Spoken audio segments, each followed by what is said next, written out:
mother.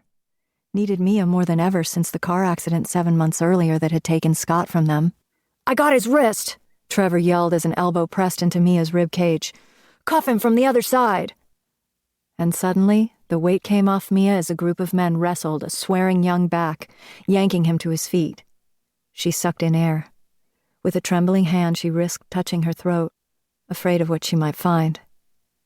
But no hot blood pulsed from her neck. Her shaking fingers found just smooth skin.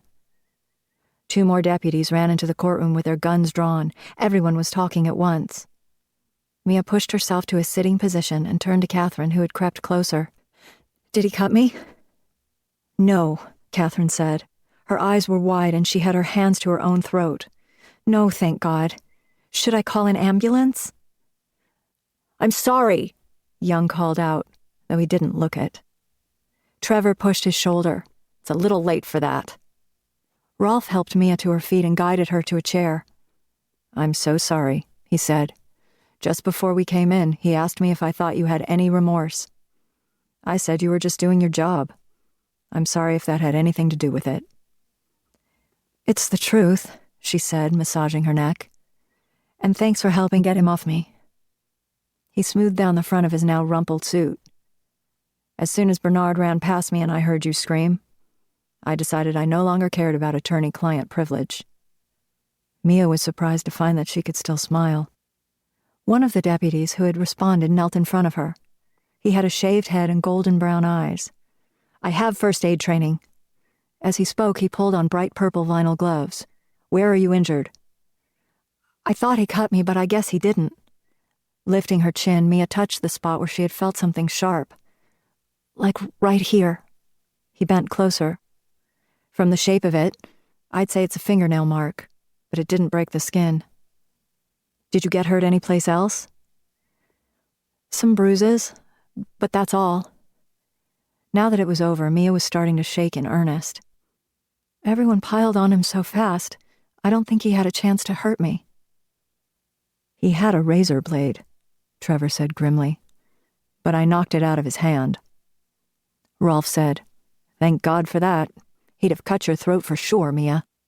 "Okay, I'm going to touch your neck." The deputy gently cradled the back of Mia's head in one hand while he stroked and pressed her throat with the other. "I think you're right. Just bruises. Nothing broken. Your hyoid bone feels intact. You might want to go to the hospital to get it checked out. It's up to you. We could call an ambulance." Mia knew she most definitely did not want to spend the next 2 hours getting poked and prodded, surrounded by the stress of a busy emergency room. All she wanted to do was go back to her office, pick up her things, and go home to her kids. "I don't think I want to do that." She looked up at the judge, who had come down off the bench too late to join the fray. It was strange to realize the whole thing had lasted only a few seconds. "You sure you don't want to go to the hospital, Mia?" he asked. "I'm sure." Everyone was looking at her, including the man who had just tried to kill her. It was one thing to be the center of attention when you were asking the court to take away a man's life, either literally or figuratively. It was another when the tables were turned, when you were the one at risk. Judge Rivas turned to Rolf. "Obviously, sentencing will have to be delayed, and your client will probably face more charges." "Obviously," Rolf straightened his tie. "And his family may need to hire a new lawyer. It's one thing to make sure my client gets a fair trial. It's another to have to stop him from killing the prosecutor." Chapter 3. Mia leaned against the elevator wall. Her legs didn't feel strong enough to hold her up. As soon as the doors opened, she would go straight to her office, grab her coat and purse, and get out of here. Right now, she couldn't bear to talk about what had just happened.